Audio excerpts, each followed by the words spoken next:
And so when I say Chinese, I want you to scream out the nation that's associated with this. For example, if I say Chinese, you're going to say what?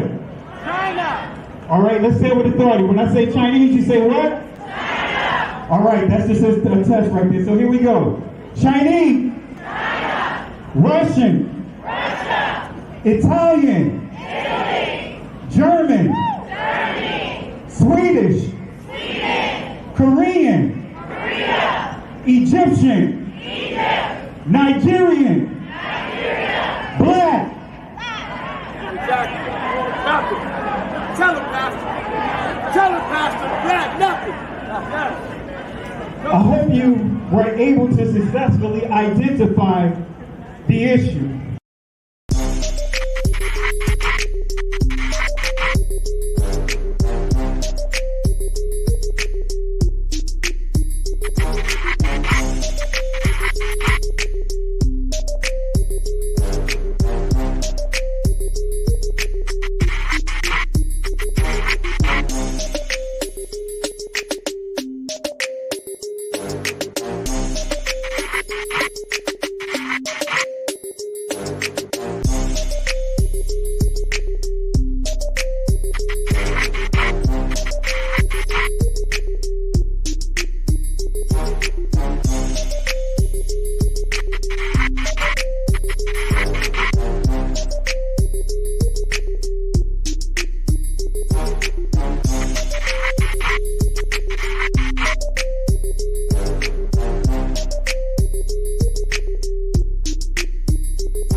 I'm so glad you're here because you can bring great clarity.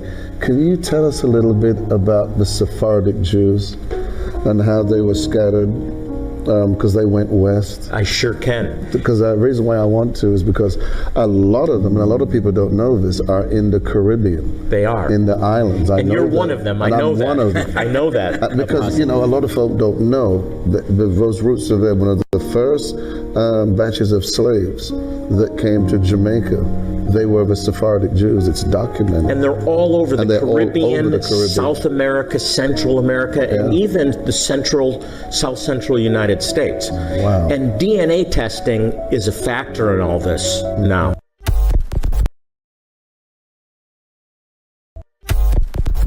Genesis chapter 11, verse 10 explains the genealogy of Shem. Shem was a black man in Africa. If you repeat this fact, they can't laugh at you. If you repeat this fact, they can't laugh at you. If you repeat this fact, they can't laugh at you.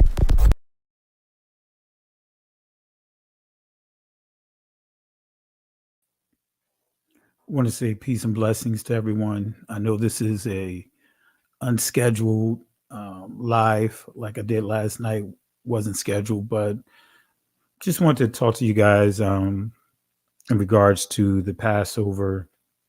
I know that this is like the lessons that I do is very extensive. And even the lesson that I started, I still didn't even complete half of the lesson. And so I wanted to touch on more of the Passover. I want to deal with Moses. I want to give clarity about his parents. I want to give clarity about a few other things in regards to the holy text. And I pray that those, you guys that are watching, I pray that you are able to honor and celebrate the feast days. I pray that you're able to do that, even if it's within the confines of your home. And so I just want to do, just like I said, a quick teaching and really use a video as well to set the tone. And so before we get started, I want to go ahead and set up this video here, because this video literally gives the parallel to the obstacles, the strongholds, the pitfalls that each and every one of us have to go against in this country, around the world, how the odds are stacked up against us from birth, how we are in a place right now where, I mean, so many of us are trying to identify, trying to understand your identity, and the ridicule that many of you guys, like myself, had to deal with when you prove that you are the people of the book. From those that say that they're Christians, from those that are supposed to be your family members, that have turned their backs on you because in getting an understanding of who you are. And so I want to start a thought of, this whole discussion here tonight with this video right here. This is a very powerful video, and I'm going to play it just so that way you can get an understanding of why I am going here. So when you watch this, think about this lizard here. Think about this is the parallel to each and every one of us growing up as who we are, the obstacles we face, whether it's from the educational system, whether it's from the legal system, whether it's from the court systems, the whatever sectors that we're dealing with, we are on the short end of pretty much every system, pretty much.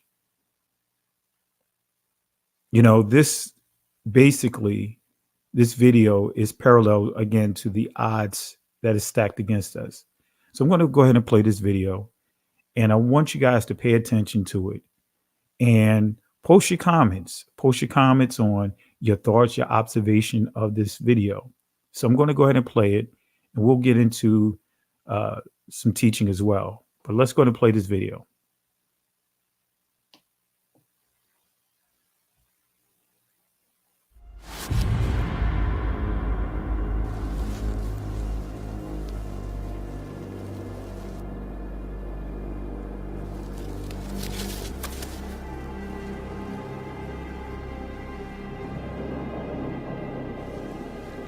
A snake's eyes aren't very good, but they can detect movement.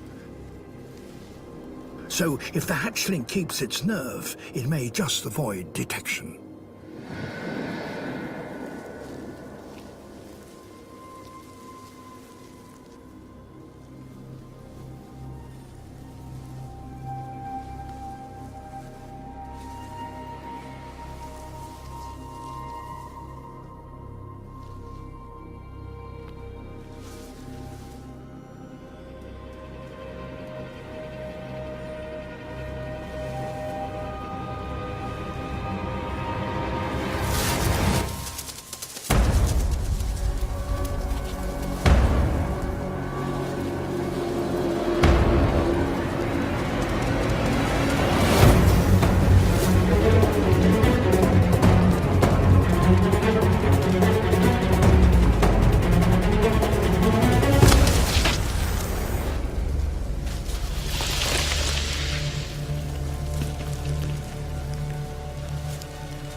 A near miraculous escape.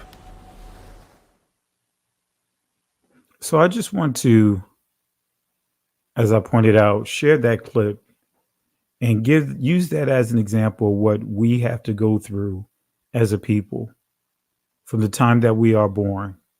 And matter of fact, even being within the womb, the different things that we have to go through as a people.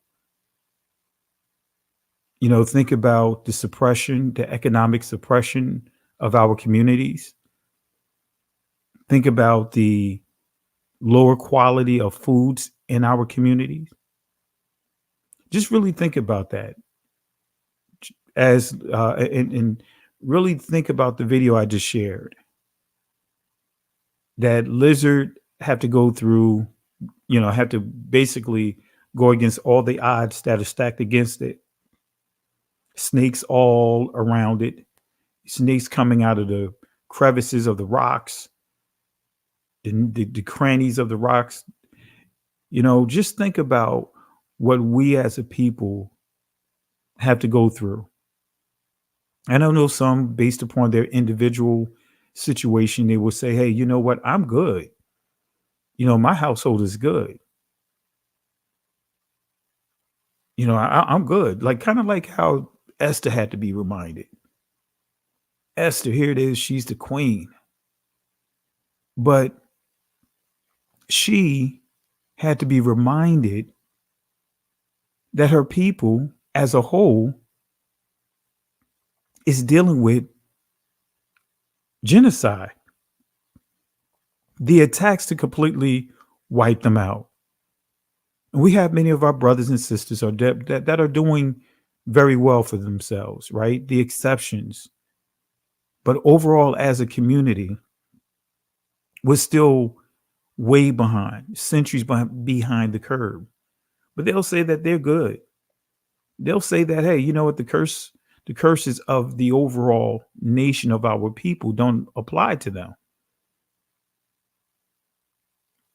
based upon individual accomplishments. We still got police officers, even after George Floyd's situation. How many people died at the hands of the police officers? The situation up in Michigan, where the guy was shot in the back of his head. Back of his head. We're still seeing situations of our brothers and sisters getting gunned down. And yet, we are the only group of people that have to fight for our identity. Really fight to prove who we are. Even thinking about the right of return with Israel as we know it. You got Asians. You got other communities that can claim that they are Israelites and not a single peep. But let someone from our community have all the proof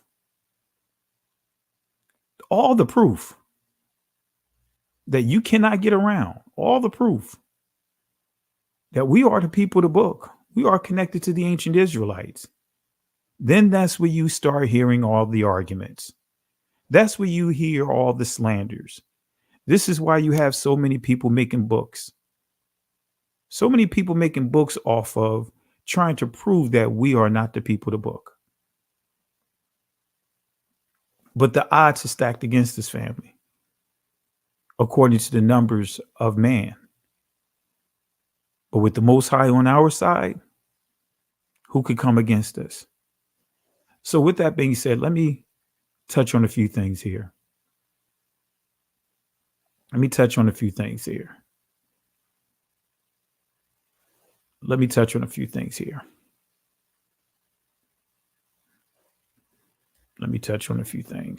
Let's deal with some additional information about Passover. We already played this. Let me fast forward this. With that video in mind, think about this thought: preventing the rise of a Messiah. Now, I want to make this clear, brothers and sisters. When you see this word Messiah, and I know, unfortunately, because of how when you're dealing with Christianity and you think of the word Messiah, when you think of the word Mashiach, you wouldn't think that this word was being used, for example, for the priest. You wouldn't think that this word was being used for David, King David, because of how it's being been taught. This word Mashiach or Messiah means anointed. Now we know that there's the anointed, the Hamashiach, right, who came to serve a specific purpose, the Son of the Most High. But we know that there were others in the form of deliverers that were not sent here to redeem us. Only one that was sent here to redeem us. Right? Matter of fact, let me do something real quick because I was going to go one direction, but let me bring this up here. Let me get this presentation up. And I want to just touch on something real quick because I know some of you guys may not have seen this presentation. I want to give clarity on the word Messiah. Let me pull it up real quick.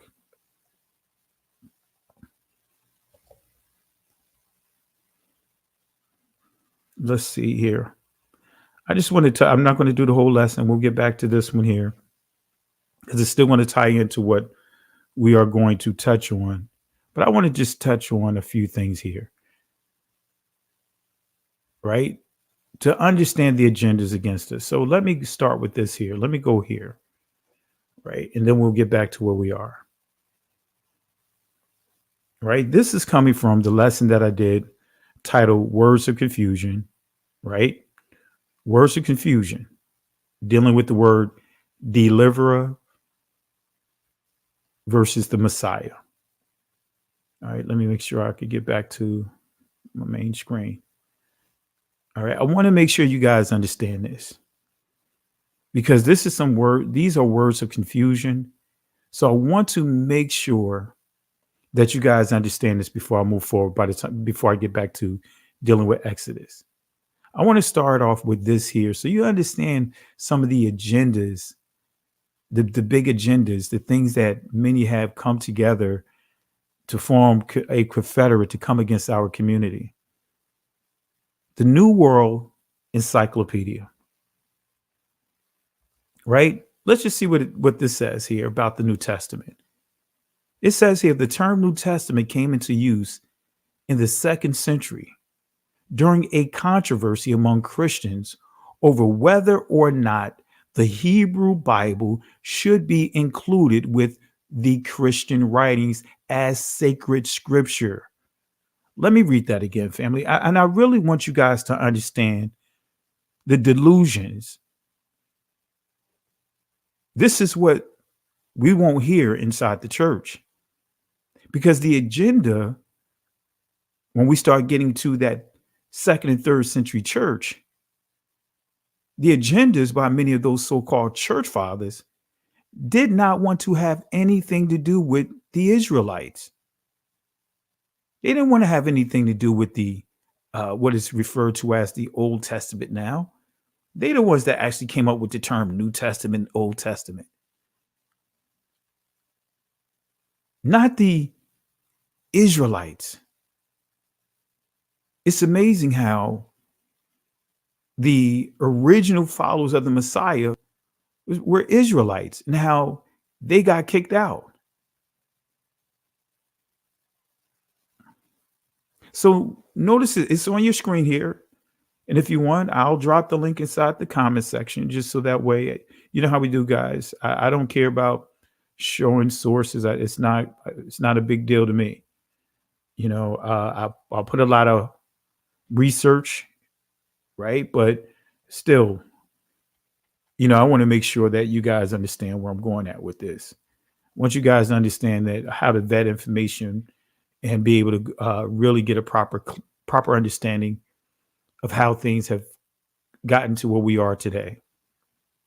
So notice it again. It says the term New Testament came into use in the 2nd century during a controversy among Christians over whether or not the Hebrew Bible should be included with the Christian writings as sacred scripture. Some other works which were widely read by early churches were included from the New Testament and relegated,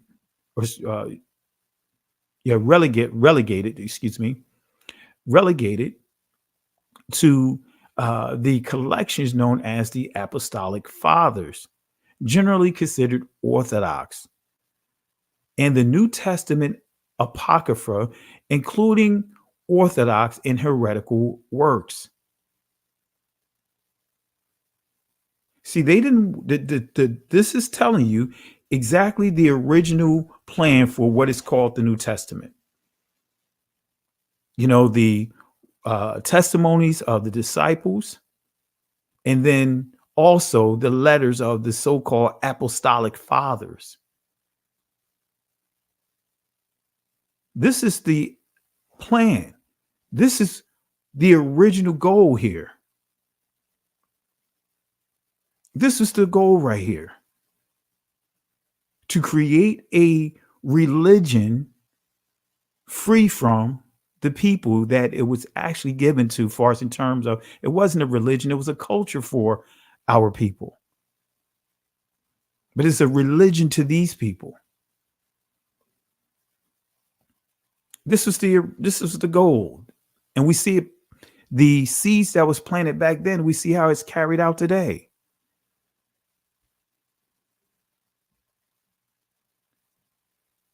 Show me where any group of people had to deal with what we had to deal with. Show me the Asians having to be being dispatched to the four corners of this earth in slavery. Show me the Irish. Show me the Brits. Show me the Germans. Show me the Ukrainians. Show me the Polands. Show me Romania. Show me all these people that claim to be the people of the book. Show me where they had to go through a captivity, go through the things that our people had to go through on a world scale, at the level of the top level of the world. Show me. In the words of Rakim, if you got more, I'll wait. But let me touch on a few more things from here. Right? Dealing with the Messiah. Were there more than one? We're going to deal with this real quick. Right? Let's go to Romans chapter 11, verse 26 and 27. And so all Israel shall be saved, as it is written. There shall come out of Zion the deliverer, and shall turn away ungodliness from Jacob. For this is my covenant, when I shall take away their sins. Now we know we're dealing with a specific person that is anointed to carry out this task here. There shall come out of Zion the deliverer, and shall turn away ungodliness from Jacob. All right, we're going to deal with this real quick. Deliverer. Let's see what the word deliverer mean in this text. It says to rush or draw. In other words, for oneself, to rescue, deliver, deliverer, to rescue, to deliver. So when you think about a deliverer, this is what the purpose of a deliverer is: to rescue, to deliver. So all Israel shall be saved, as it is written. There shall come out of Zion the deliverer. And when we go to Isaiah 59, verse 20 and 21, we'll get clarity here. It says, "In the Redeemer, Gawal, or Gawal, or excuse me, Gaal, some would pronounce it Gala, which you get the word Gala, which means reveal, right? In the Redeemer, Gawal, shall come to Zion, and unto them that turn from transgression, Pashai and Jacob, saith Yahweh," right? "And for me, this is my covenant with them, saith Yahweh. My spirit that is upon thee, and my words which I have put in thy mouth, shall not depart of thy mouth, nor out of the mouth of thy seed, nor out of the mouth of thy seed's seed, saith Yahweh, from hence forever." So let's deal with this Hebrew word deliverer. It says to redeem. You see Ga'al or Gawa'al, to redeem, avenger, deliverer, purchase, ransom, redeem, revenger. Okay, so remember, Gawa'al, right? This is ancient Hebrew. It means to redeem, act as kinsman, redeemer, avenge, revenge, ransom, deliverer. But notice that word ransom. That's interesting, right? Especially when you're dealing with this particular text, right? So who is the redeemer, the deliverer spoken in Isaiah 59, verse 20 and 21, right? Because in this particular passage, you see Gawa'al, that's there, and we see the word ransom. How many within the scriptures that was used as a ransom? See, it's so simple, family. That's why I walk you through these, just walk you through exactly what the text says. That's why I take the time out to do this, because there's so many people that are rising up among the body of believers, the body of the Most High, right? Declaring themselves to be the anointed.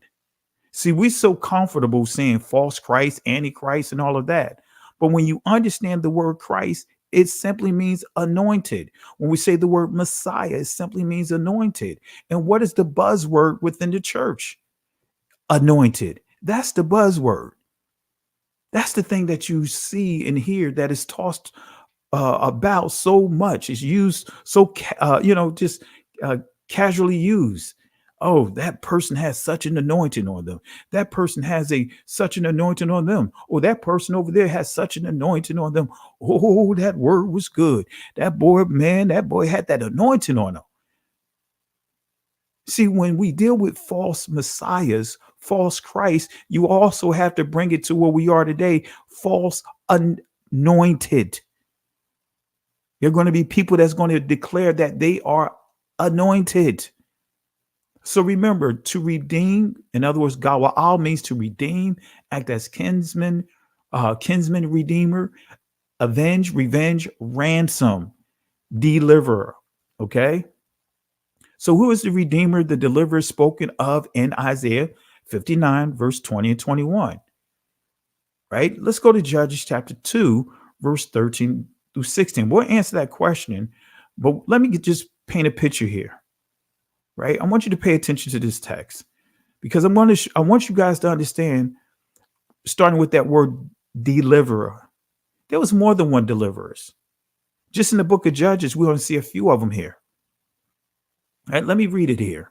And they forsook Yahweh and served Baal and Ashereth. All right. Ashtoreth. And the anger of Yahweh was hot against Israel. And he delivered them into the hands of spoilers that spoiled them. And he sold them into the hands of their enemies round about, so that they could not any longer stand before their enemies. Whithersoever they went out, the hand of Yahweh against them for evil, as Yahweh had said, and as Yahweh had sworn unto them, and they were greatly distressed. But it didn't stop there. Nevertheless, Yahweh raised up judges. Notice what we see here. Shapat Yam raised up judges, which delivered Yahweh Shai, right? Yahweh Shai Yai, or Yai. We can pronounce it a number of ways, but Yahweh Shai or Yahweh Shai Yai, right? And some would say Shawa,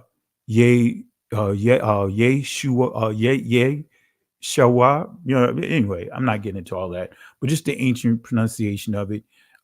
Yahweh Shai Yai, right? Deliverer them out of the hands of those that spoil. So you see here the Hebrew word for deliverer, Yawash Yai, or some would say Yawash Yai. All right, but again, we pronounce in each letter as a syllable. So it'd be Yawash Yai, them out. All right, so we see judges, Shapat Yam, and deliverer, Yawash Yai, them out of the hand of those that spoiled them. Okay, so when we look at deliver, as we see here, And we see that it says here to be open, free, to be safe, right? Avenging, deliver, defend, deliverer, help, preserve, rescue, be safe, right? So here, this is the short form. This is the contracted form. This is the Israeli form of what we just read. Going back here, when we see, Yahweh Shah, Ya'ai versus Yasha, right? Yasha. All right. So anyway, to be open, free, to be safe, avenge, defend, deliverer, help, preserve, rescue, be safe. That is the responsibilities of a deliverer, someone that the Most High is going to use to deliver his people. So we see there in that text, we see judges, and we also see a deliverer mentioned. But then when we go to chapter 3, verse 7 and 10, notice what we see here again. And the children of Israel did evil in the sight of Yahweh and forgot Yahweh Elohim and served Baalim in the groves. Therefore, the anger of Yahweh was hot against Israel, and he sold them into the hand of Cushan Athim, right? Sold them into their hands, king of Mesopotamia. And the children of Israel served Cushan Athim or Atham 8 years. And when the children of Israel cried out unto Yahweh, Yahweh raised up a deliverer. We see it again. So we see another captivity. Israel cried out, and the Most High raised up a deliverer from where? Within Israel. So we see it again. Yahweh Shah, Ya'ai, right? So again, we see that the Most High raised up a deliverer. Raised up a deliverer to the children of Israel, who delivered them even Othniel, the son of Kenaz, Caleb's younger brother. And the Rawak Yahweh came upon him, and he judged Israel and went out to war. So, and it says, in Yahweh delivered Cushan Athim, king of Mesopotamia, to his hand. So we see that again, that theme again, Judges chapter 3, right? And we go to verse 14 and 15, and we see the same thing again. Israel, the children of Israel served Eglon, the king of Moab, 18 years. But when the children of Israel cried unto Yahweh, Yahweh raised up a deliverer. We see again, raised them up a deliverer. Yahweh Shah, Ya'ai, right? Ehud, the son of Gera, a Benjamite, a left-handed man. And by him the children of Israel sent a present unto Eglon, the king of Moab. But the key, we see deliverer here. So far, we highlighted multiple deliverers.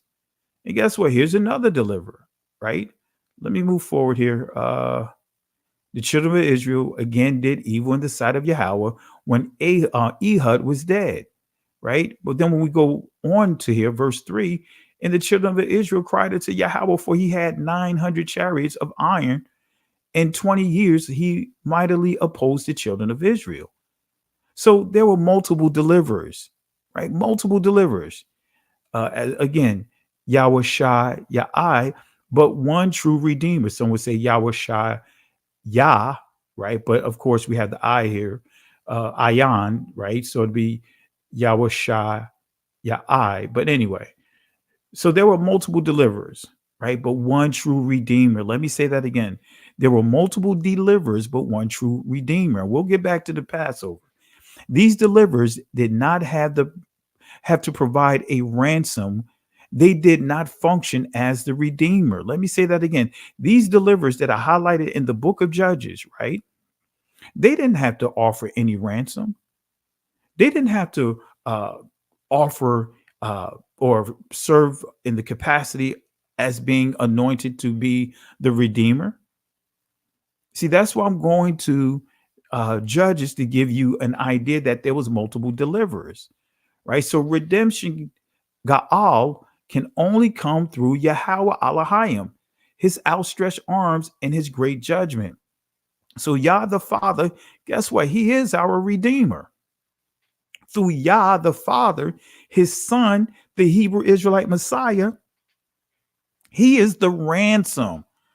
Let me say that again, because many non-Messianic brews or whatever, or non-Messianic Jews or non-Messianic period, they'll use that scripture about the Most High saying that he is the Redeemer. And guess what? He is the Redeemer. But again, through Yahweh, the Father, who is the Redeemer, he used his son, the Hebrew Israelite Messiah, who was anointed for this purpose, to be the ransom, right? So ransom, right? And as you see here, pada yan, right? I'll say it again. Pada yan comes from the primitive root word pod or pada, which means to release, preserve, deliver. And it goes on to say, and let be redeemed, right? So let's go to Mark chapter 10, verse 45, bringing this all together. For even the Son of Man came not to be ministered unto, but to be ministered, to give his life a ransom, right? Padayan, for many. And this is where I really don't like to get into this terms of like using the word sacrifice, right? Because now it can give a human sacrifice overtone to the Messiah laying down his life. And I'm going to give clarity here real quick before we get back to the others, because that's what a lot of the foolishness that we see the conscious community is pushing. That, oh, the Bible supports human sacrifices. That's an absolute lie. And who they use? The Messiah. They try to say that or picture or have the people envision the Messiah to being like sacrifice, like the lamb going, we'll see this, the analogies, right?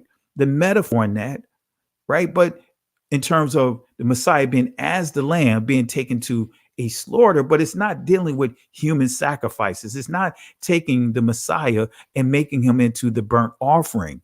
We see a situation where the Most High tested Abram, right, and told him to sacrifice, literally sacrifice his son, take his son to be a burnt offering.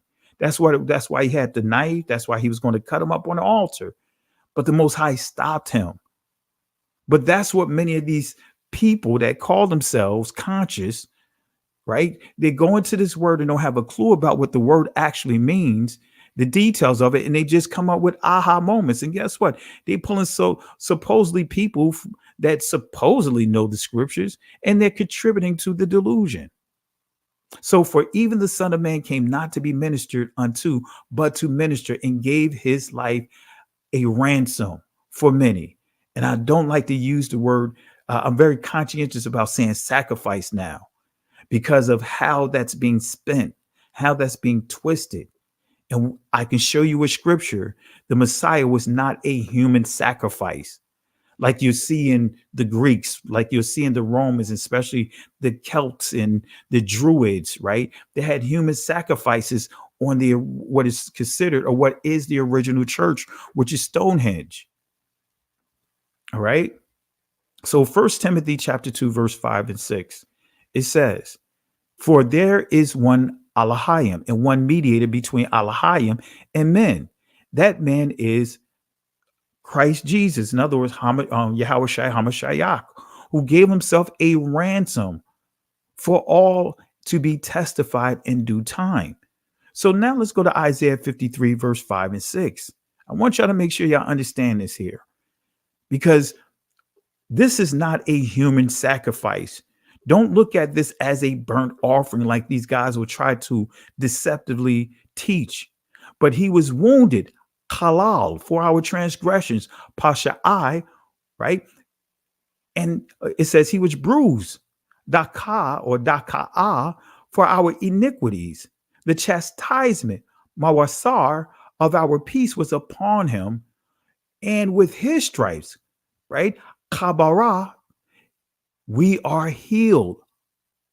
Rapa'ah or Rapah, right? Said we are healed. Let me read it one more time. But he was wounded for our transgressions. He was bruised for our iniquities. In other words, bending, twisting the law. Chastisement of our peace was upon him. And with his stripes, we are healed. So this is the ransom right here. This is the anointed one that's going to serve this purpose right here.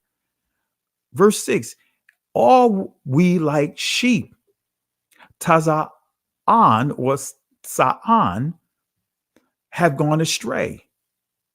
The I, we have turned everyone to his own way, and Yahweh hath laid on him the iniquity of us all. So this chosen one, this Hamashiach, right?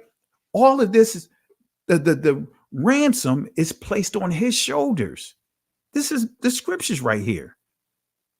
But they try to go with all this nonsense. Oh, no man can die for anybody's sin. But what does this say right here? It says all of the iniquities of all of Israel is placed on his shoulders. In other words, Israel bending and twisting the law, statutes, and commandments. What does it say here? Come on now, Messianics. I can pick you apart with just this right here. And I've done it over the years. I done shut down rabbis, right? I've shut down those that was in process, a candidate to be a rabbi over a synagogue. I've shut down non-Messianic brews just with this text right here. You see it right here, family. It says, Yahweh hath laid on him the iniquity. What it means is those that are bending Israel, because Israel had a habit of bending, twisting, and perverting the law, statutes, and commandments to justify their behaviors to go against Yah. So what is the purpose of a Messiah? And we're going to get back to the Passover. What is the meaning of anointed? Matthew 24, verse 4 and 5. Notice what it says here. And Yahweh Shai answered and said unto them, take heed that no man deceive you. And here the Hebrew word is Shammai. Someone say Shammai, right? Means listen with intelligence. For many shall come in my name, saying, name, this is reputation, name, reputation, sham, reputation, character, right? Saying, I am Christ. In other words, Hamashiach, I am the Messiah. But the key word, I am the anointed. That's the word that we see in the day that we live in today. So many want to proclaim to be the anointed. Oh, TD Jakes, oh, that man is anointed. Oh, Creflo Dollar, oh, that man is anointed. Juanita Bynum, oh, she is so anointed. You know, all these people that's supposed to be so anointed. That's what's being tossed around. That's the thing that we're using so lightly. No, the Messiah is the anointed. Yahweh Shai Hamashiach, which many would refer to as Jesus the Christ. He is the anointed. And he warned about others saying that they are anointed. You know, the doctrine of those that will say that they're anointed. They are called. They are chosen to serve this particular task, to do this particular task, to function in this area of our Hamashiach. It says, for many shall come in my name. In other words, reputation, authority, saying that they are the Messiah, that they are the anointed, and shall deceive many, right? So again, the Greek definition of name, you see here, right? It says name, it could be literal. It says it could be figurative. In other words, character, just what I pointed out, right? And you notice what you see at the bottom here, right? Entry number 2, the name is used for everything which the name covers. Everything, in other words, the thought or feeling of which is aroused in the mind of by mentioning, hearing, remembering. The name an example for one's rank, authority, interest, pleasure, command, excellences, deeds, and etc. So this is what the anointed truly mean. You know, when we say name, they're saying that this person is going to say that they come in what? Everything that's associated with being the chosen one to carry out the that's chosen to be the ransom, the chosen for this particular task. That has the calling on his life to carry out this right here, right? So the Hebrew definition of the same word name, this English word name, guess what? It means the same thing. And we just confirming it here. Mark, memorial of individuality. In other words, what that is saying, a literal name, honor, authority, character, fame, infamous, renown, report. So giving clarity, the Messiah is saying, many shall come in my rank, authority, interest, pleasure, command, excellences, deeds, honor, character, glory, reputation. So when we go back to this text, right, giving you the proper clarity on here, and Yahushua answered and said unto them, take heed that no man deceive you. For many shall come in my name, saying, I am anointed, and shall deceive many. So many shall come in my name, saying, I am anointed. Not just I am Christ, I am anointed. So let's see what this Greek word means. And notice what it says, anointed. That's the key, family. So many are going to say that they are the anointed. As you see, anointed, the Messiah, an epithet of Jesus, Christ, anointed. Christ was the Messiah, Son of the Most High, anointed. So this is what it's saying in these times, these trying times, people are going to disguise themselves and saying that they are the anointed. And we'll get back to the Passover real quick, but I just want to get this point across. Christos means anointed, an example, the Messiah. So this, giving clarity of the text we just read, the prophecies that the Messiah gave, many shall come in my rank, authority, interest, pleasure, command, excellences, deeds, honor, character, glory, reputation, and say, I am the anointed. Hebrew definition of anointed. Notice what you see, right? This is the Israeli pronunciation, Mashiach, right? Or in ancient Hebrew, Mashiach, right? But Mashiach, that's how you pronounce it in the Israeli language, right? But anyway, so it says anointed, a consecrated person. In other words, a king, priest, saint. Now, notice what you see here. That word Mashiach or Mashiach, right? Notice what it says. It doesn't just say the Messiah. It doesn't have Jesus here. It doesn't have Yahushua here. It says a consecrated person, such as we see a king, a priest, or a holy person of the Most High. Not saint, but holy person of the Most High, which is Israel. Specifically, the Messiah, anointed Messiah. Right? So I want to make this clear. This word, Mashiach, is used for kings, priests, and the holy people when the Most High has anointed his holy people. Whether it's all or individuals, right? So we see here, when we break down this word, right, we could go all the way down to just the primitive root letters, right? But you hear Mashiach. The purpose of a Mashiach, right? They're supposed to help the people to get past transitions, to transition to where we need to be at, right? Also to be used as a tool of the Most High, right? To remind us of the hand, the arm, the redemption of the Most High, right? Be the wall, the divide, the barrier, to draw the line, reminding us of how to draw the line. The Messiah, the Hebrew Israelite Messiah, the Son of the Most High, he carried this out here, taught his disciples how to make how to transition out of bad situations to good situations, to make that bad situation into a good thing, how to deal with the naysayers, how to deal with the Pharisees, how to deal with the Sadducees, how to deal with the scribes, how to deal with all these people that's coming against them, and reminding them that they have to be the teeth, they have to be the tool of the Most High.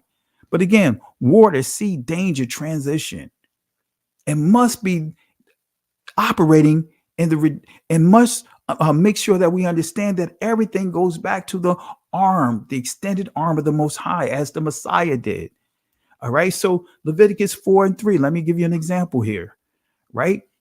If the priest, Kahan, right, that is anointed, notice what you see, Mashiach, do sin according to the sin of the people, then let him bring, for his sin. So this is dealing with priests that have what? They're anointed, they're called to operate and function in this area, but they went against the Most High. So how do they repent? This is what this is this instructions here, right? But let's look at Daniel, and we're going to see Messiah here, right? Verse 9 or chapter 9, verse 25. Know therefore and understand that from the going forth of the commandment to restore and to rebuild, build Jerusalem unto the Messiah, Mashiach, the princes, right? Nagayad, right? The princess, Nagayad, or some would say Nagid or Nagad, right? That is the word that's also ties into the word Negro, the word nigga, which means not what we see what it means of today, right? Prince, governor, right? It was a respected title among the Hebrew Israelites. That's also the term when we say this word right here, Nagayad or Nagad, right? That's the term you see used for King Saul, used for King David, used for King Solomon as well. We could also look at Zerubbabel being a governor, being a Nagad or Nagayad, right? Right. That's dealing with the word that's interchangeable with the word nigga or negas or they're not getting into all that. You guys, I'm gonna upload the other part 2 to the Karis one. Man, he got some great information that he's going to share with further explaining that word. But anyway, it says the Messiah, Mashiach, the Prince Nagayad, shall be 7 weeks and 62 weeks.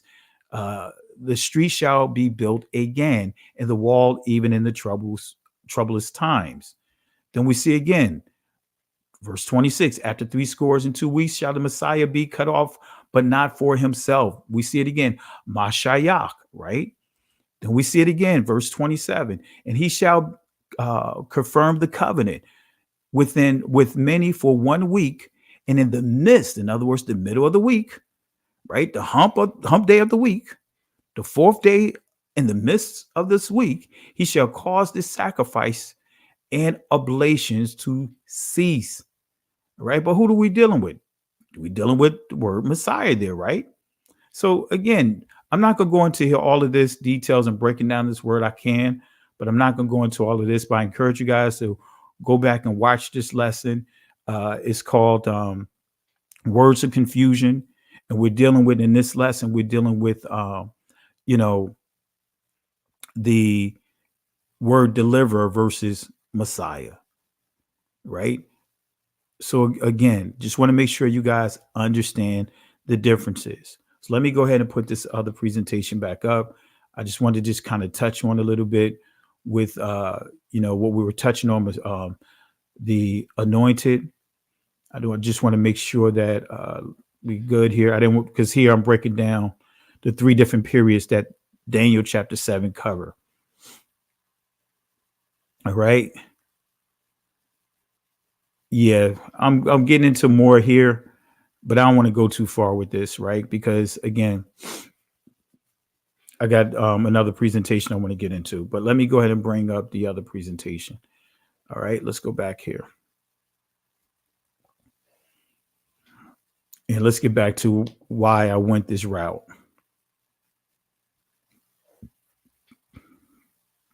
All right, so I explained to you the importance and the distinction and the definition, the meaning of Messiah. In other words, here it says preventing the rise of a anointed one, or of someone that's anointed to lead the Most High's people. We can see anointed, we can see deliverer, right? But anyway, you guys are familiar with this right here. You've seen the movie preventing the rise of the Negro Messiah. But notice what this says here, because the government understands, these guys understands what a Messiah is. It's just that we're dumbed down to think it's the way that it's used. We just thinking of it, Hamashiach. But as I share with you, that word Messiah, Mashiach, can be used for the priest, can be used for the king, can be used for those that the Most High deemed to be holy among the Israelites. So preventing the rise of a Messiah. Hoover, right? It says here, Hoover issued another directive preventing the rise of a Messiah who could unify and electrify the militant Black nationalist movement. Malcolm X might have been such a Messiah. Martin Luther King, Stokely Carmichael, and the Nation of Islam leader Elijah Muhammad. right? All inspired to this position. And it goes on to say, King could be a very real contender for this position should he abandon his supposed obedience to white liberal doctrine. In other words, nonviolence. So here's the key to their strategy, right? Notice what it says here. Hoover directed his agents to prevent the militant national groups and leaders from gaining respectability. See, the first portion of the playbook, right, is to what? Tarnish the reputation of the people that are trying to deliver Yah's people. You guys witness it. You know, look at how the so-called church go after our brothers and sisters who's literally trying to free many of our people from the delusion. Right now, the church is going to be filled tomorrow with what they will call Resurrection Sunday. They're going to be singing, they're going to be praising, they're going to be doing all kinds of messages, and I guarantee they're going to encourage it. They're going to be singing heroes, right? I know the whole playbook. I was there in Kojic. I grew up Baptist. I know what the messages they're going to teach tomorrow. They're going to teach that. I know that they already had their services, the last 7 sayings of the Messiah, of Christ. They're going to go through that routine. They're going to go through that. And then those going to be the same people that attack our community, slander our community, and say that they're doing it in the name of, as I pointed out, Shem, doing it in the name, the reputation, the glory of the truly anointed one. So Hoover directed his agents to prevent militant black nationalist groups and leaders from gaining respectability by discrediting them to the white community. Aren't we seeing that right now? That's the playbook. Demonize us. Demonize us. What are we doing? Teaching the word? But they'll teach it. Oh, they're deceiving each other. They're deceiving. They this Israelism, this Israel. Coming out with all kinds of terms. Israelism. Well, what does Israelism mean? Israel plus the ism simply means the doctrines of Israel. The Bible, the Dabar HaKodesh. Guess what? That holy word is a doctrine. That was given to the Israelites. It's writings that was given to the Israelites, from the Most High, through the prophets, through Moses, through Joshua. That is doctrine.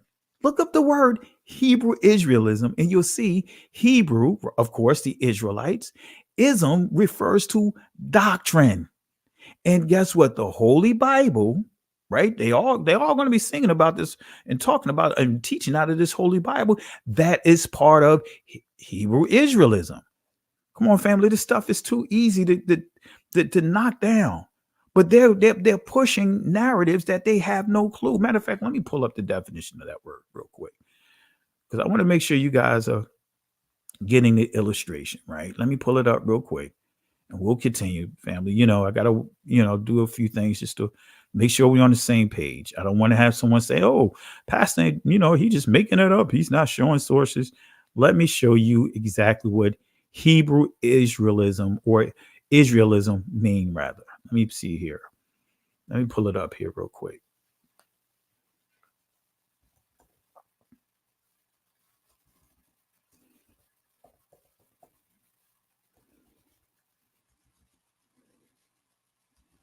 I thought I had it up here.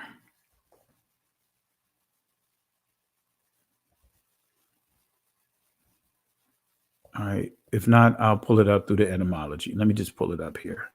I thought I had it saved here, but let me pull it up here. Okay.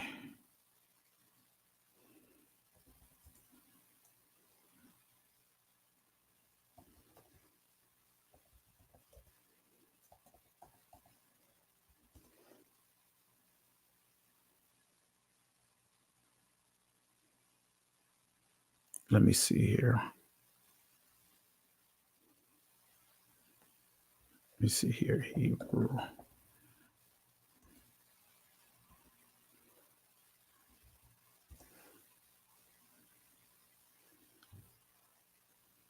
All right, yeah, let's pull it up. Let's pull up this one right here because this would probably be the better one. So that way you guys can get an idea of it. Let's just pull up Hebrewism. Let me share this real quick.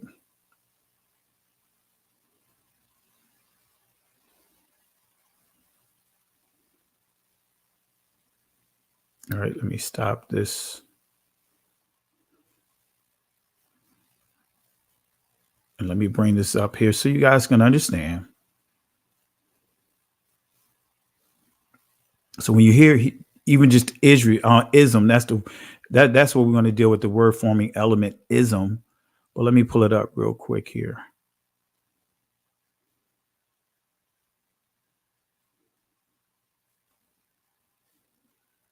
Here we go.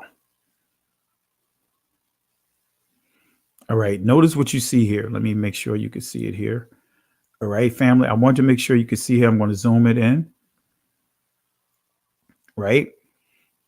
It says here, Hebrewism, 1560s, phrase or construction characteristic of the Hebrew language. But it says, see Hebraic plus ism. So if we go to Hebraic, right? And this is what it's going to pull you up, take you to, right? It's going to bring you over here. And as you see here, now we get into the definition of the word Hebrew, right? We see Hebrew, we see Hebraeus, Hebreos, Ebre, we see Ebri, and all of this is referring to Israelites, right? So when you see Hebrew, it's still going to point you to where? Israelites. But notice you see at the bottom here, we see that word that we started out with, Hebraism, right? So now that we defined that when you see Hebrewism, Hebraism is referring to who? The Israelites, as I pointed out here. So let's go to the ism. Let's see what ism means. Let me zoom this in so you guys can see. All right. Right. Notice what it says here. It says ism, word forming element, nouns implying a practice, system, doctrine. So think about it. What is the doctrine of the Israelites?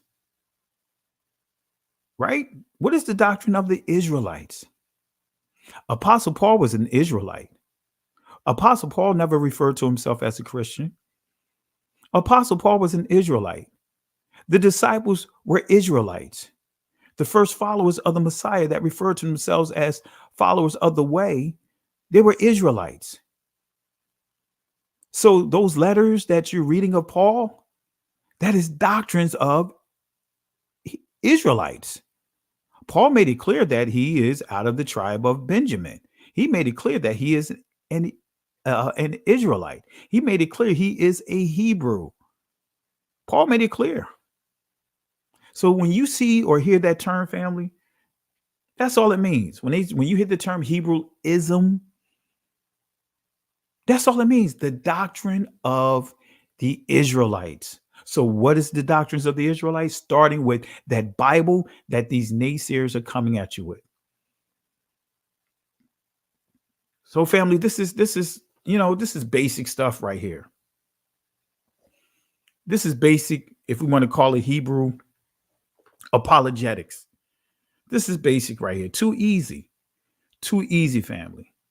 Let me bring this. Let me remove this and let me bring back up the presentation. Let me stop this here. When I say it's too easy, family, it is too easy. I'm gonna go a little bit longer, but then I'm gonna have to take it down because we got the Shabbat tomorrow, or Shabbat service in the morning. All right. So let's go back here. All right. Let me make sure I maximize this on the screen. So it says Hoover directed his agents to prevent militant Black nationalist groups and leaders from gaining respectability by discrediting them to the white community. My favorite COINTELPRO operation is the one dealing with coloring books. The FBI created children's coloring books showing Blacks murdering whites. Notice who said this. Notice who did this. The FBI created children coloring books showing Blacks murdering whites. Notice the playbook even back during what they would consider the lynching period, even though it's still going on. They had white people, right? They had these racists, these KKKs. They had these militias creating lies, stating that a brother man, whether regardless of their age, assaulted a white woman, whether it's by looking at it, all kinds of allegedly lies, just to stir up the good old boys. That's what this is doing. This is the playbook, right? Now we see the church creating books, coloring books, trying to show instead of blacks murdering whites, what they want to show is that the Hebrew Israelites, they pulling the Christians out of the church. The black Hebrew Israelites, look at how they are so disrespectful. The black Hebrew Israelites, they are a cult, but who is the biggest murderers? It was the church. It was the Catholic Church. It was the Christian church that murdered our people, millions upon millions of our people. But they want to point the finger to us as if we are the problem. We are the threat, family. Come on, man. Come on, man. We got to give a garbage can to that foolishness.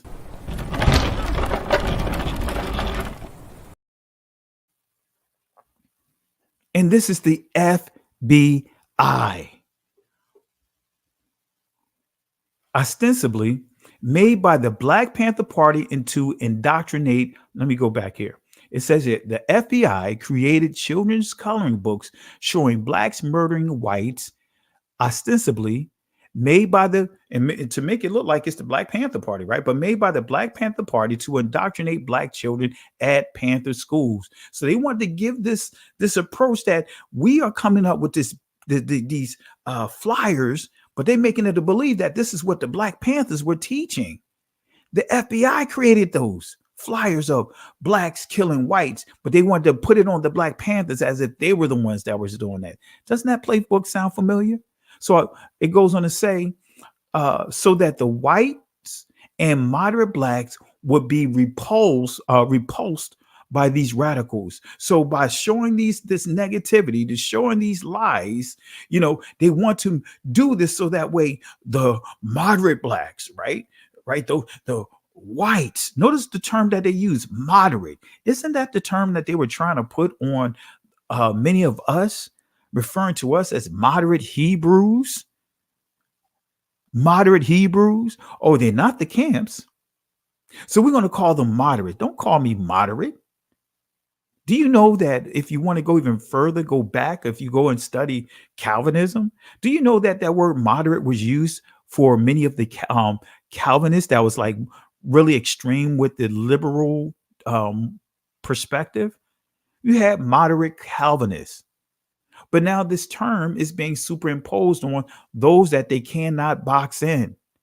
Well, we can't say that they follow the One West doctrine, but we can't say that they over here with the extremities with some of the other groups over here. So we're just going to call them moderate.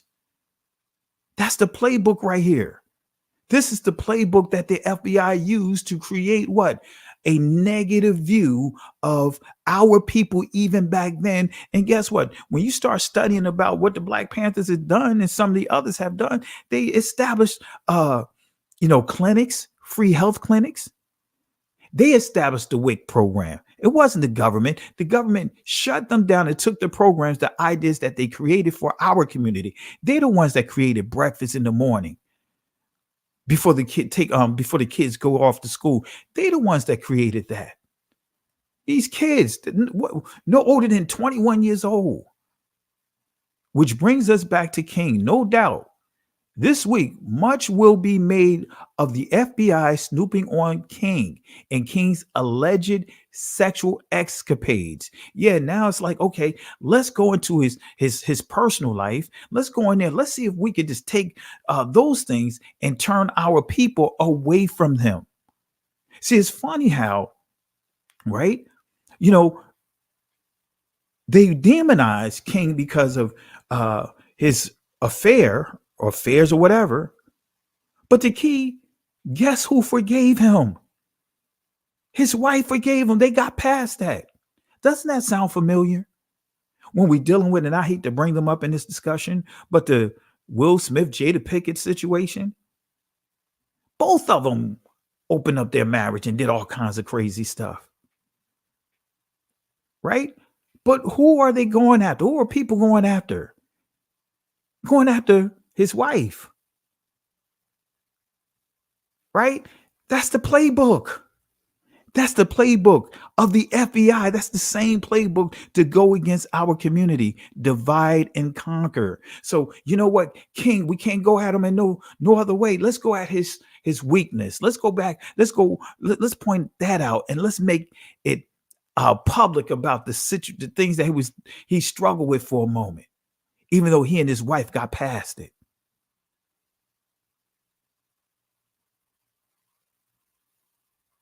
See, family, that's the playbook. Take whatever you can to shift the narrative. You know, that's why it's like today, you see the playbook. Well, you know what? We cannot say anything about what they're teaching.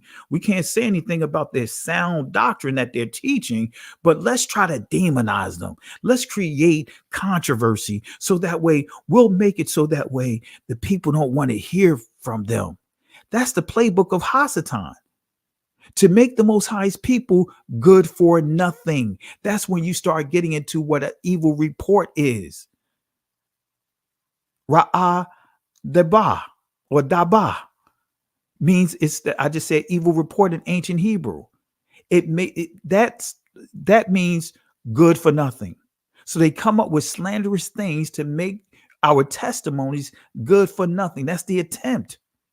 In many cases, it's working because look at some of the stuff that you have to deal with your relatives.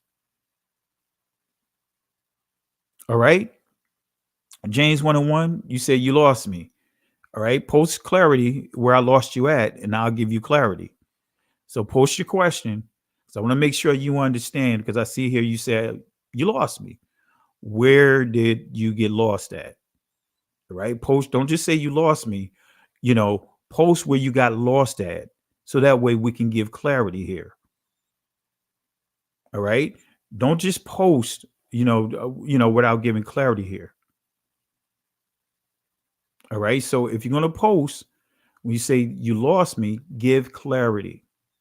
All right. Don't just post something without say, hey, can you, I'd rather for you to ask questions for clarity than just saying you lost me. All right. So again, family, taking it back here, right? That's the playbook. Demonize them. We can't knock what they're saying, but let's make them look dirty. Let's take away their appeal, or attempt to take away their appeal, so that way their own people would disown them. That's what slander is. That's what an evil report is. So what will not be thought about much in America is the primary source for this questionable information was Hoover, right? It was Hoover who put this information out there. It was the FBI that put this information out here, who ironically called Dr. King a notorious liar, but then want to establish credibility off of demonizing this person here at a 1964 press conference, and was so petty as to try to stop a university from giving Dr. King an honorary degree. Did everything that they can to taint his reputation, to stop a university from giving Dr. King an honorary degree. That's how bad they wanted to taint him.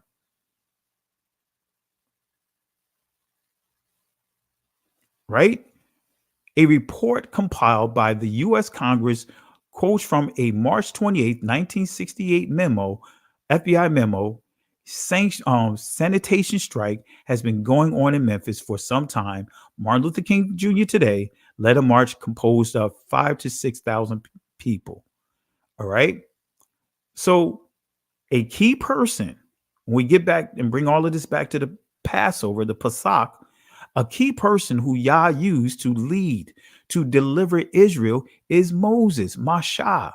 When we go to Exodus chapter 2, verse 9 through 10, it says here, and Pharaoh's daughter said unto her, take this child away and nurse it for me. And I will give, I like to say him, I don't just like to say it, nurse him for me, and I will give thee thy wages. And the woman took the child and nursed him, right? It goes on to say, and the child grew, Gadal, and she brought him unto Pharaoh's daughter, and he became her son. And she called his name Masha. You see Moses, but the ancient pronunciation is Masha. And she said, because I drew him out of the water, Mayam, right? So she brought him unto Pharaoh's daughter, and he became her son, Masha. And as I pointed this out the other day, when we was dealing with loan words, but notice what this says again about Moses. It says abbreviation. Mose also occurs independently in Egypt or in Egyptian. It should be not that the second consonant in Hebrew name is a sheen, right? As we see Moshe, this is what they're referring to here as being a sheen, that sh sound, right? Because in Israeli language, you have the sheen and you have the seen, depending on which side of the dot is above that letter, right? You'll either say make a s sound or a sh sound. So that's what it means here. Hebrew name is a sheen, right? So Moshe, right? That's how it's pronounced here, Moshe, right? In the Egyptian verb, right? Still dealing with this word Moses or Mose versus Moshe is found also in the Old Testament in the names Ra Moshe, right? Or Ra Moses. Where, however, the Egyptian verbal form of the original name is a perfect participle. And we see Ra Moshe, right? But in ancient Hebrew, it'd be Ra Ma Shah, right? So in a nutshell, Ray, right? It says he is he that is born to him or born him. So Sir Alan Gardner has discussed the derivation among the other articles. This is just giving some of this information as he breaking this down. So when we get to the word Mose, right? Mose in Egyptian means son. It means born. It is very common element in Egyptian theophoric names such as Thutmoses, which means son of Tha, or Thoth is born. Ramses, son of Ra. Moses, son of Ah, right? In Moses' case, it simply means son or born. But we see how, Pharaoh's daughter added a meaning of take him, as she took him out of water. And that's why we see that associated with here. So Moses, Masha name in Egypt, it means son of. So when we go to the Hebrew, it says Masha, it means what? To pull out. Masha. And in the back, you'll see Moshe. This is the Israeli pronunciation of it, but this is the primitive root. Masha. You see Moshe. This is the Segal. These are the same words, but notice it says drawn. But when we get to the primitive root word, we see again to draw. All right. So to draw out, pull out. So Moses Masha, his name means to pull out, to draw out. So when we go to his name, we saw Mashayak. But now when we look at Moses' name, right? Water, sea, danger, transition, teeth, tool, reveal, uncover, open, right? Moses was taken out of the water. He was taken out of the Nile River. He was in the process of making a transition, right? We see that water was infested with crocodiles, all kinds of things that could have killed him, wild dogs. When you study the land on the geography, right? When you study the landscaping, right? The area, and also reveal, uncover, open, right? So the Hebrew word mayam means water. It means transition. It means danger. So when we go to Exodus chapter 2, verse 1, notice what Moses had to go through. And there went a man of the house, Bayath of Levi, Lawai, and took wife a daughter, Bath of Levi, Lawai, and the woman conceived and bare a son. And when she saw him that he was a goodly child, she hid him 3 months. Doesn't it sound familiar, family?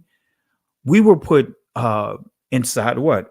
A boat, an ark, enslaved by these oppressors, carried over these waters. Yah's anointed people, Yah's anointed, Mashayak people. Remember, because anointed can be used for a king, it can be used for the priests, it can be used for the holy people of the Most High, who is chosen, which is Israel. So, and there went a man of the house of Levi, and took took to wife a daughter of Levi, and the woman conceived and bare a son. And when she saw him that he was a goodly child, she hid him 3 months. Now we're going to break this down because this is significant right here. This is imperative for you to understand what this is saying, right? This is imperative. I see a question here. Do you know, let me put this up here. Do you know anything about Martin Luther King being a Freemason? Absolutely. He was a Freemason. He was a Freemason. Unfortunately, most of those guys back, even today, most of the pastors, many of the pastors in the Baptist church, the Methodist church, those guys are Freemasons. If they're not Freemasons, they part of some type of fraternity, right? They part of some type of fraternity that still ties into Freemasonry. Okay. Appreciate the question. All right. So let's deal with the parents of Moses, Masha, Exodus 6:20. And I want to explain too why I said that his mother saw that he was goodly, right? And I'm going to explain that why, and going back to what we taught a couple of nights ago. Verse 20 of chapter 6, in Amram, and as we see here, Amaram took him Jochebed, right? Yahweh Kabad, right? Or we say Yah Kabad. Yah, name of the Most High. Kabad, this means glory. All right. His father's sister to wife, and she bare him Aaron, Aharon, and Moses, Masha. And the years of the life of Amram were 137 years. All right. So let's break this down. Let's deal with Amram, right? Let's see what his name means, right? It says here, high people. Wait a minute. High people. Doesn't that sound similar to high priest? This tells you that Amram, right? He was respectable. He was a respectable person. High people, exalted people. This gives you an understanding, just giving you a glimpse of who he was. So Amram means high people. So Amram, right? The first letter of his name means eye, sight, watch. See, we go all the way down to the letter, the primitive letter, root letter. So he eye, sight, watch, his first letter, right, of his name, the ayan. Then we see the next letter, which is water, sea, transition, which is the mayam. Then we see head, top, rank, beginning, right? So protocol, that's the ra'ash. In the Israeli language, it's the resh. So in the last, we see water, sea, danger again, right? So this gives you an idea about what the name means and what how skilled he was, right? All right. So when we look at Jochebed, right, or Yah Kabad, right, when we bring this together, right, as I pointed out, Yah, the short form of the Most High's name, and Kabad or Kebed, which means glory, right? So together, Yahweh glorified the reputation of Yahweh, right? So the mother of Moses. So we see that they both were respectable. His parents were respectable, even in spite of being in captivity, family. So we see just the parents of Moses is letting it be known that, guess what? In spite of the stuff we're dealing with as a people, we can still be respectable people. We still can be honorable people, even in spite of the foolishness we as a community that we have to deal with from other communities. You don't have to reduce yourself to where other people are, because that's what they want us to do, right? So Yahweh, Yah Kabad, it means glorified. Yahweh glorified. So again, Yah Kabad is combined with Yah and glory. And when we see the short form of Yah, as we pointed out here, you see it here, and it tells you the short form is over 48 times in what many would refer to as the Old Testament. So when we look at the biblical uses of Yah, guess what? Exodus 15:2. If you go to the ancient Hebrew, you'll see it here. You'll see the Lord, Yah, right? You'll see it right here. All right. You'll see Exodus 17:60. I'm not going to go through all of these, but just giving you an understanding here. We see both the short and long form. For he said, because Yah has sworn that Yahweh will have war with Amalek from generation to generation. All right. So when we look at the word glory, right, again, kabod, right, we see here glorified. That's the good, in a good sense, we see honorable, but glorified. Okay. So both parents were respectable parents while living in bondage. Right. And there went a man of the house of Levi and took to wife a daughter of Levi, and the woman conceived and bare a son. And when she saw him that he was a goodly child, she hid him 3 months. And family, this is important here. Let's break this down real quick. Let me give you a proper understanding of this. Good, right? Tawab, it means to be good, well, right? Good or well. Be better, do better, be right. So that's important. So Yah-kabad saw that Moses was good, saw that his health was well, saw that he's going to be all right. Why? Because remember the delusion. Remember when we dealt with Sifra and Pua, they had to what? Basically push a delusion, a deception to the Israelite women who were giving birth, that there were complications with the children, complications with the boys. And that's why they died at birth, that they were having issues. They had medical issues.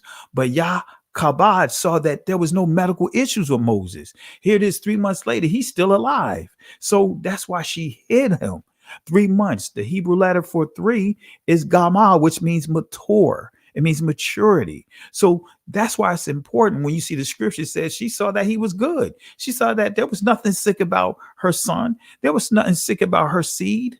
See, that's the same playbook we see happening right now. That's why so many of our young people, young men especially, they are more likely to be put on all kinds of drugs in school, at least 3 times than young girls. That's a fact. All right, family, we're going to go ahead and wrap this up here. But remember, the Hebrew mothers were to be deceived into thinking that complications occurred during giving birth, or during the birth giving, is what killed their sons. Right. And when we go back here, it says when she could no longer hide him, she took him for an ark. Wait a minute. So she made an ark for him. Thabath, right? She made an ark for Moses of bulrushes, and daubed it with slime and pitch, and put the child therein. And she laid it in the flags by the river's bank, or brink rather. Right? So this giving you an illustration. See, family, these letters, man, when you start getting into the ancient letters, these are the actual picture graphs, right? So when we put this together, I'm actually giving you an illustration of Moses being placed inside this ark, Thabath, right? And this is the Bayath, right? This is the Hebrew letter Bayath, which means house, family, bloodline. And this is the pictograph of the water, the Mayan, which means water, sea, danger. See how this paints the picture? See how this letter right here, it looks like the ark. It also looks like an aerial view of the tabernacle. It also looks like an aerial view of the temple. So Moses was placed inside this Thabath, this ark. Without Moses inside the ark, it would just be an empty box. But this ark was put in place to protect them through of the dangers in the Nile, the dangers, to allow him to transition. So Moses was protected by this ark. So Yah allowed the dangers within the water to pass over Moses. So Moses had a Passover. He had judgment halted, hindered, or hopped over him. Things that could have happened, the Most High allowed it to hop over him. He had his Passover moment. So the reeds held the basket close to shore and kept it from floating down the stream with the current, right? So no crocodiles or wild dogs came along to threaten this child, because he was protected. Mashah was protected in this ark. So guess what? When you think about the history of our children and the dangers of that Nile and dealing with the alligators, guess what? Black babies used as alligator bait in Florida. See, when we think about the Passover and think about these things, we can parallel these things to what our people had to go through. Notice this article, Black babies used as alligator bait in Florida. It has been pretty well documented recently that during slavery and into the 20th century, Black babies were used as alligator bait in North and Central Florida. In 1908, the Washington Times reported that a keeper at the New York Zoological Garden had baited alligators with pickaninnies, right? Just dealing with our children. And on September 21st, 1923, the Oakland Tribune reported. All right. And when I drop the Road to Savannah Part 2 over the next couple of weeks, I'm going to give you some songs that were sang during that time that gives further proof about the alligator bait of our children. These are some of the images. This is an actual play right here. Mammy's Little Alligator Bait. These are some of the images, that they discovered and found. These are the images. Notice what you see here. Blumenthal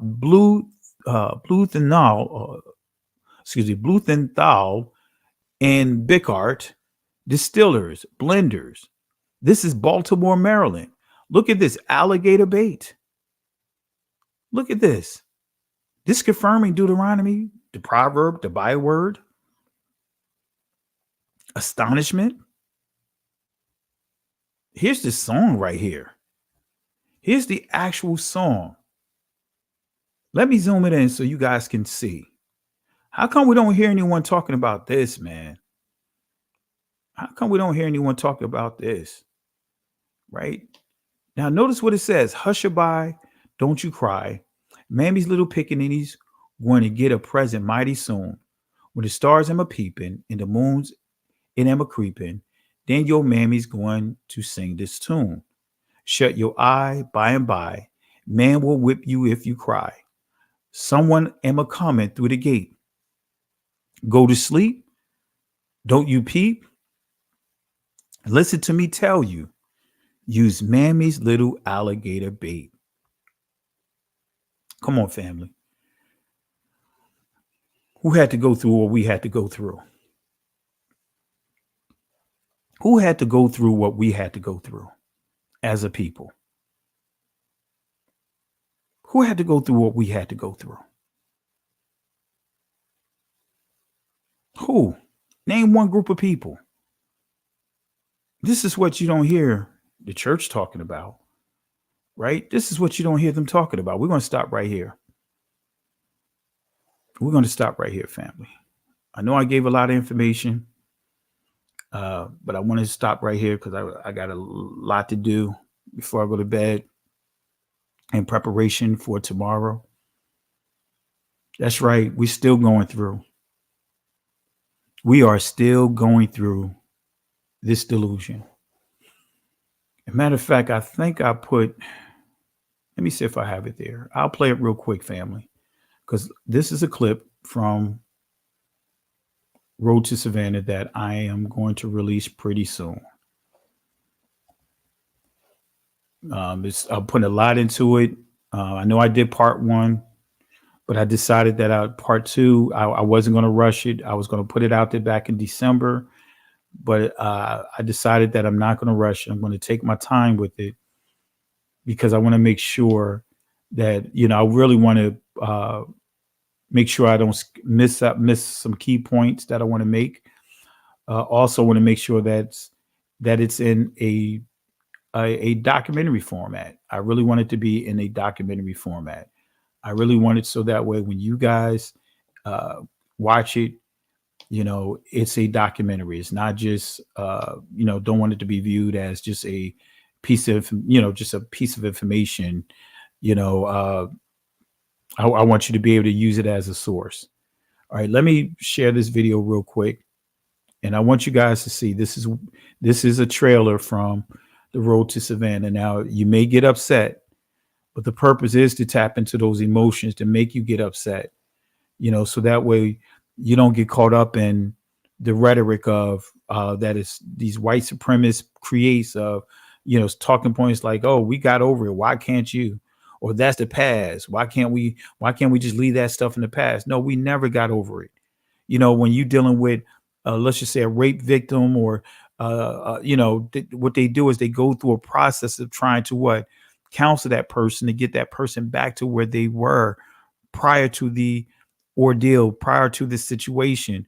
When you're dealing with, let's just say someone that broke their leg, right? In order to get that person back to where they were, they have to go through rehabilitation, right? There's no rehabilitation for our people. There's no rehabilitation. There's no reparation. There's none of those things for our people, except the same old thing, the same old, right? Same old stuff that we are continuously subjected to. All right. More foolishness.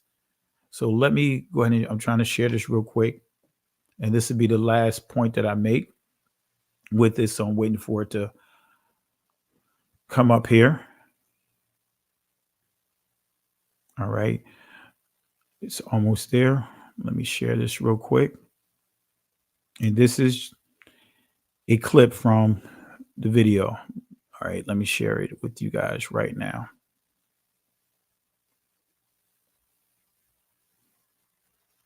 All right. Let's see here. And this is why I go through a lot of problems with my channel because, I'm not afraid to talk about these things. That's why I get shadow banned. That's why they've been doing all kinds of things, removing people from my subscribers. I'm getting emails of people asking me, why did I unsubscribe them and all kinds of stuff. But anyway, here it is. This is. All right, here we go. Let me pull this up. Now, this is coming from the trailer for Road to Savannah. Here we go. Hush, little baby, don't say a word, don't say a word.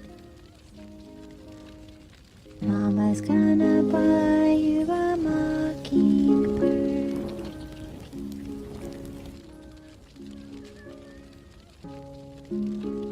A popular chant heard at Gator Games is being discontinued by the university in the interest of cutting ties to its racist origins. Racist origins. Racist origins. But the Gator bait chant will no longer be endorsed by the University of Florida because of its origins. Because of its origins. Because of its origins. Fuchs wrote, quote, while I know of no evidence of racism associated with our Gator bait cheer at UF sporting events, there is horrific historic racism imagery associated with the phrase. The phrase's racist history dates back to a practice of using black babies to lure alligators from the swamps as recently as the 1920s. The phrase's racist history dates back to a practice of using black babies to lure alligators from the swamps as recently as the 1920s. The phrase's racist history dates back to a practice of using black babies to lure alligators from the swamps as recently as the 1920s. Hushaby, don't you cry. Mammy's little pickaninny gonna get a present mighty soon. When them stars am a peeping and the moon it am a creeping, then mammy gon' sing this tune. Shut your eye. By and by, man will whip you if you cry. Someone am a coming through the gate. Go to sleep, don't you peep. Listen to me tell you, use mammy little alligator bait. See, these words of this song were written by Henry Wise. And the music, Lord have mercy, composed by Sidney Perry. For the play, Mammy's Little Alligator Bait. Mammy's Little Alligator Bait. Mammy's Little Alligator Bait.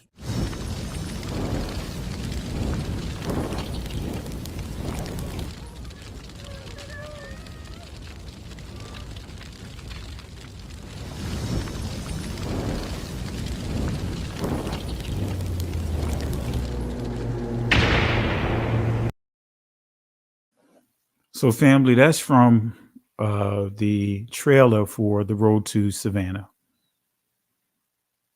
This is real, family. I'm gonna pause it right here. Let me stop it right here.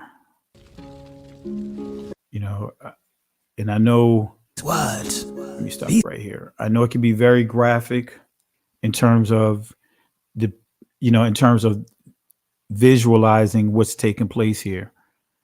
Just the imagery can really make you upset. But these are facts, family, things that happen to our community that we're told to let the past be the past. Get over it. Why you keep talking about that? Why shouldn't we stop? Why should we stop talking about it? No, we should not stop. We should not stop, family. This is what they want us to do. You know, I got other presentations I could share with you what they were doing to our community.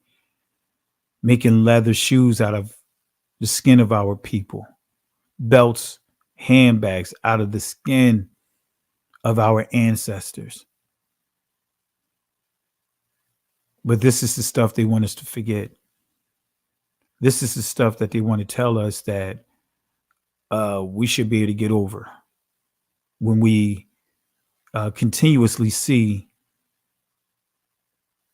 brothers and sisters still getting killed, still being slaughtered. We still have to have bills to tell us how to wear our hair, that it's okay to wear what's natural to us.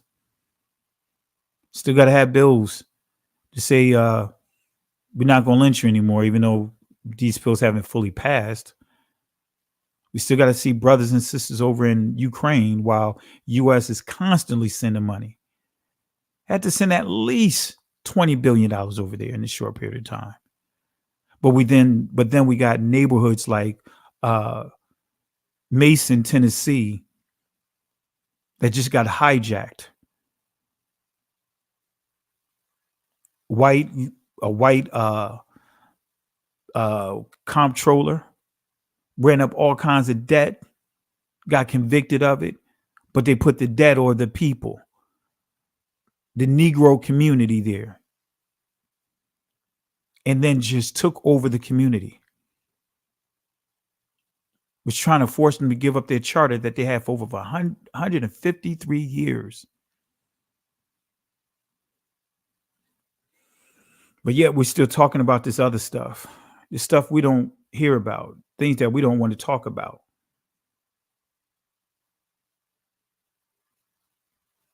This is real, family. I'll drop the link real quick before we wrap up, and I'm going to take it down. Give me some sleep. I see you in the chat, Sister Carol, but I'm going to drop this link here. All right. I'll leave it open for a little bit. And I know that I didn't put the info up here for those that may want to, sow into the ministry. I'll just put something up here.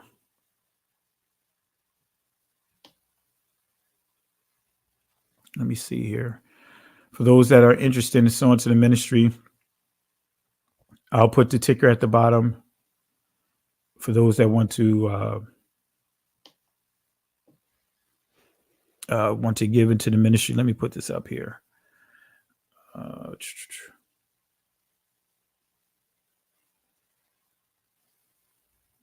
Almost done here.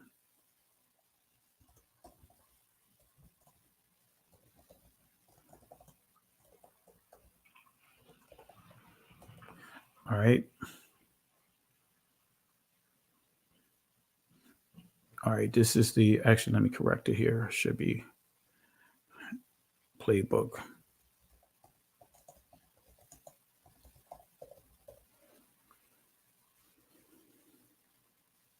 All right. There you go. So I dropped the link here. All right. But as we get ready to wrap up, for those that are going to, that are honoring the Passover from home, family, keep it simple. You don't have to make it complicated. If you don't have an assembly, keep it simple. Just have your wine, your unleavened bread. Have your meal. That's what Israel did. You know, keep it simple. You don't have to try to get all kinds of spices like you see in the Jewish community. They come up with all these different layers that they've added onto it that's not biblical. No, keep it simple. Do exactly what the Messiah and his disciples did.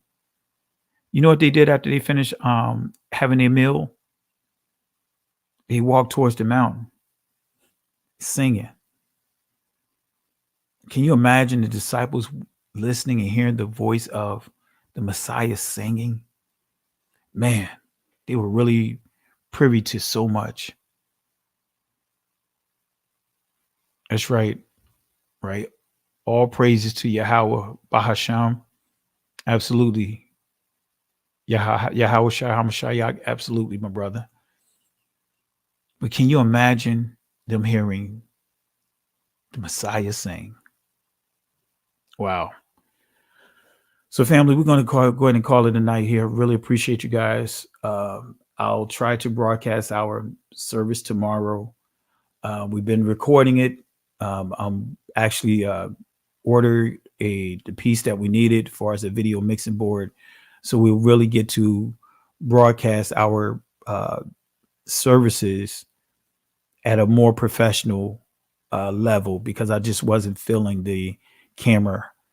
You know, I want to show professionalism. We have professional cameras that we're going to spend thousands upon thousands for. So I want to make sure we have that type of quality when we present presentations from the ministry. So with that being said, family, enjoy the remaining of your Shabbat. I pray that you have a place of worship. If not, worship the Most High at home. Worship the Most High at home. Don't let anyone make you feel like there's a problem with doing that. Actually, your worship should start at home before you even make it to the assembly. So with that being said, in the words of Moses to the children of Israel, and I forgot to put the banner up, but I'll put it up here. The words of Moses to the children of Israel in Exodus chapter 14, verse 13. He said to them, he says, fear ye not, stand still, see the salvation of Yahweh.